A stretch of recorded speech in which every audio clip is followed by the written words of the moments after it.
இந்த பதிவில் 2 விஷயம் பார்ப்போம். முதலாவதாக தாயாரை சேவிச்சுட்டு பெருமாளை சேவிக்கிறது அப்படின்றது ஸ்ரீ வைஷ்ணவ சம்பிரதாயம். அது எதனால்? பெருமாளை விட்டு பிரியாத பிராட்டிக்கு உபாயத்துவமா புருஷகாரத்துவமா அப்படின்றதையும் பார்ப்போம். திருமந்திரம், துவயம், சரமஸ்லோகம் அப்படின்ற 3 மந்திரங்களில் துவயம் அப்படின்ற மந்திரத்தில் ஸ்ரீமன் நாராயண சரணம் அப்படின்ற பதத்தில் ஸ்ரீமன் நாராயண அப்படின்னா பெரிய பிராட்டியோடு சேர்ந்துள்ள நாராயணன். இப்படி பெரிய பிராட்டியார் நாராயணனோடு சேர்ந்திருப்பதுனால ஸ்ரீமத் அப்படின்ற ஒரு சப்தம் வரதுனால பத்னிக்கும் விசிஷ்டத்துவம் உபாயத்துவம் உண்டு அப்படின்னு ஒரு சம்பிரதாயத்தில் சொல்கிறா. அது உண்மை அல்ல. அந்த வாதம் நிலைக்காது. ஏன்னா பெரிய பிராட்டியோடு கூடியிருக்கும் நிலையை கொண்டு பிராட்டிக்கு உபாத்தியம் அப்படின்னு சொன்னாக்கா ஜெகநாதம் பிரபத்தியேத் அப்படின்னு ஒரு வார்த்தை இருக்குது. ஜெகநாதம் பிரபத்தியேத் அப்படின்னா ஜகத்தும் எம்பெருமானும் சேர்ந்திருக்கிறார்கள். ஜகத்தும் உபாயத்தும் உண்டா? ஜகத் பெருமாளோடு தானே சேர்ந்துருக்கு இந்த உலகம். அதனால் இந்த ஜகத்துக்கும் உபாயத்துவம் உண்டுன்னு நம்ம சொல்லலாமா? பிராட்டி அவனை விட்டு எப்பயுமே பிரியாதது போலே ஜகத்தும் பிரியலை. ஜகத் சர்வம் சரீரந்தே அப்படின்னு ஒரு வாக்கியம். ஜகத் சர்வம் சரீரந்தே, உலகம் அவனுக்கு சரீரமாக இருப்பதாலேயே ஜகத்தும் அவனை விட்டு பிரியாது. அப்போ ஜகத்துக்கு உபாயத்துவம்னு சொல்லலாமா? அடுத்ததாக எஸ் ஆத்மா சரீரம் எஸ் பிருத்திவி சரீரம் அப்படின்னு சகல ஆத்மாக்களோடு பகவான் சேர்ந்திருப்பதால் இந்த மற்ற ஆத்மாக்கள்லாம் உபாயத்துவம்னு கொள்ளலாமா? அச்சேதனங்கள் சேத்தனங்கள் எல்லாம் சேர்ந்துருக்கு. அப்போது இந்த அச்சேதனத்துக்கு உயிரற்ற பொருளுக்கு கூட உபாயத்துவம் இருக்குது அப்படின்னு நம்ம நினச்சிக்கலாமா? இப்படி எடுத்துக்க முடியாது இல்லையா? அதனால் எம்பெருமானோடு பிராட்டி கூடியிருப்பது எதற்காக? ஈஸ்வர சுவாதந்திரியம். ஈஸ்வரனுக்கு அந்த சுதந்திரம் உண்டு, சுவாதந்திரியம். அது சேத்தனனுடைய அபராதத்தை பொறுக்காது.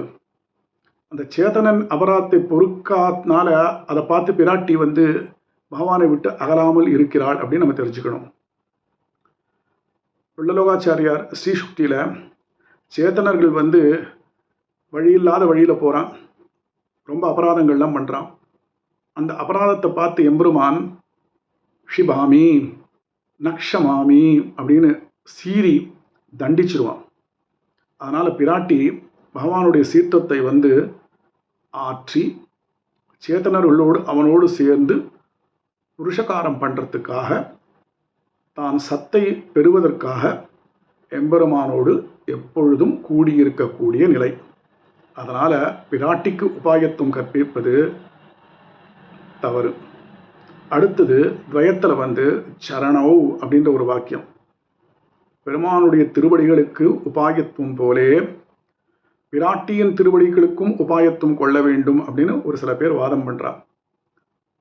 அதாவது வடமொழியில் இந்த மந்திரத்துக்கு நேரான அர்த்தம் சொல்லணும் அப்படின்னா, வடமொழியில் சம்ஸ்கிருதத்தில் ஏகவச்சனம், திவிவச்சனம், பகுவச்சனம், ஒருமை, இருமை, பன்மை 3 உண்டு. தமிழில் ஒருமை பன்மை தான், இருமை கிடையாது. அந்த பிரகாரம் பார்த்தால் சரணௌ அப்படின்றது நாராயணனுடைய 2 திருவடிகள் அப்படின்னு அர்த்தம் கொள்ளணும். பிராட்டியினுடைய 2 திருவடிகளையும் சேர்த்தோம்னாக்கா பகுவச்சனம் பன்மையாக வந்திருக்கணும். அப்படி இல்லாமல் சரணௌ அப்படின்றதுனால 2 திருவடிகள் அப்படின்ற அர்த்தத்தில் பிரயோகம் வந்திருக்கு. இது இருமை 2க்கு மேல் மற்றொன்று வருவதற்கு சகிக்காது. சரணௌ அப்படின்னா ஜாத்தியக வச்சனமாக கொள்ள வேண்டும். அப்படி கொண்டு பகவானானவன் சரணௌ அப்படின்ற வந்திருக்கிறதுனால எம்பெருமான் ஒருவனுக்குத்தான் உபயத்துவம் உண்டு, பிராட்டிக்கு புருஷகாரத்துவம் உண்டு. அப்படி எம்பெருமானே தன்னுடைய ஜோதிவாய் திறந்து ஸ்ரீ பாஞ்சரத்ன சாஸ்திரத்தில் அருளி செய்திருக்கிறான். தாயார் நம்மளுடைய தாயார் போல நம்மளுடைய தோஷங்களை பொறுத்து மன்னித்து பகவான்கிட்ட சிபார்சு பண்ணுறதுனால புருஷகாரத்துவம். இவளுடைய சிபார்சு இல்லாமல் பகவான்கிட்ட போக முடியாது. இவளுடைய சிபார்சு இல்லாமல் மோட்ச பிராப்தியும் கிடைக்காது. அப்படி தாயாருக்கு மிகுந்த ஏற்றம் உண்டு.